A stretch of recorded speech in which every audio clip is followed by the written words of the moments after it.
আপনি কি কখনো নিজের জীবনের দিকে তাকিয়ে ভেবেছেন বয়স 25 থেকে 40-এর মাঝে এসে গেছে, অথচ এখনো জীবন বদলানোর মতো বড় পরিবর্তন আসছে না, ইনকাম বাড়ছে না, দায়িত্ব বাড়ছে, স্বপ্নগুলো হাতছানি হয়ে যাচ্ছে? তাহলে আজকের ভিডিওটি আপনার জন্য। আমি আজকের গুরুত্বপূর্ণ কয়েকটি বিষয় নিয়ে কথা বলবো। খুব ভালোভাবে মনোযোগ দিয়ে শুনবেন। আল্লাহ আপনার ভালো করুক। সময়কে স্বর্ণের মতো গুরুত্ব দিয়ে ব্যবহার করা। আপনি যদি জীবনে সত্যই উন্নতি করতে চান, তাহলে আপনার সময় আপনার বড় সম্পদ। অনেকেই টাকা হারিয়ে আবার ফিরে পায়, কিন্তু সময় একবার চলে গেলে আর কোনো কালেও ফিরে আসবে না। 25 থেকে 40 বছর হলো জীবনের সর্বোচ্চ গুরুত্বপূর্ণ সময়, কারণ এই সময় আপনার ক্যারিয়ার, ইনকাম, সম্পর্ক সবকিছুর ভিত্তি তৈরি করে যাবে। কিন্তু বেশিরভাগ মানুষ এই সময়টা কাজে না লাগায় এমন সব কাজে নষ্ট করে দেয় যা তাদের জীবনে কোনো মূল্য দিতে পারে না। অকারণে মোবাইল চালানো, অলস হয়ে বসে থাকা, খারাপ কিছু নিয়ে ভাবা, এগুলো অজান্তে আপনার জীবনকে পিছিয়ে দেয়।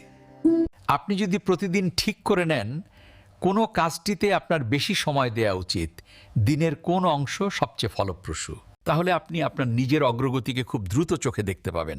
সম্পর্ককে সঠিক জায়গায় ব্যবহার করলে সাধারণ মানুষও অসাধারণ হয়ে ওঠে। আর যারা সময় নষ্ট করে তারা উন্নতি ধরে রাখতে পারে না। প্রতিটি মিনিট, প্রতিটি ঘন্টা আপনার উন্নতির জন্য ব্যবহার করবেন, কারণ সময় নির্ধারণ করে আপনি কোথায় দাঁড়াবেন। তাই আজ থেকে সিদ্ধান্ত নিন, আপনিও আর কোনো সময় নষ্ট করবেন না। ইনকাম বাড়ানোর জন্য নতুন কিছু শিখুন, নতুন কিছু নিয়ে ভাবুন। আজকের বিশ্বের যে নতুন কিছু শিখতে পারে না, সে পিছিয়ে পড়ে। আপনি যদি ভাবেন একই জায়গায় দাঁড়িয়ে থেকে সবকিছুই ঠিক হয়ে যাবে, তাহলে এটা একটা ভুল ধারণা। কারণ বর্তমান প্রযুক্তি দিয়ে পৃথিবীকে এগিয়ে নিয়ে যাচ্ছে, কিন্তু বেশিরভাগ মানুষ প্রযুক্তি থেকে অনেক পিছিয়ে।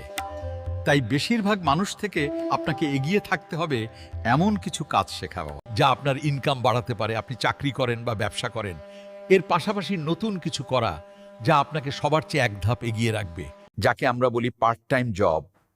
সম্পর্কে ভুল মানুষকে বিশ্বাস করবেন না। ভুল মানুষকে বিশ্বাস করলে তারা আপনার মূল্যবান সময় নষ্ট করবে, আপনাকে ভুল পথে নিয়ে যাবে এবং আপনার উন্নতির গতি থামিয়ে দেবে।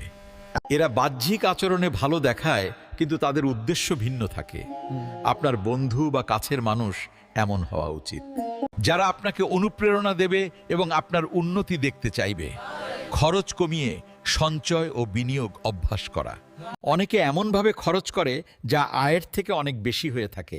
আপনি যা আয় করবেন এর মাঝে কিছু অংশ আপনার পরিবারের জন্য হয় এবং কিছু অংশ সঞ্চয় বা বিনিয়োগের জন্য, আর কিছু অংশ আল্লাহর রাস্তায় দান করবেন, কারণ আল্লাহ দানশীলদের ভালোবাসেন। রাগ এবং অলসতা দূর করা। যে রাগের সময় নিজেকে নিয়ন্ত্রণ করতে পারে সেই প্রকৃত বীর। হযরত মুহাম্মদ সাল্লাল্লাহু আলাইহি ওয়াসাল্লাম মনে করেন, আপনি একটা কাজ করতেছেন কিন্তু কাজটি করতে পারছেন না, বারবার ভুল হচ্ছে। আপনি যদি রাগ করে ওই কাজটি আর না করেন, তাহলে পরের দিন পুনরায় কাজটি করতে হবে।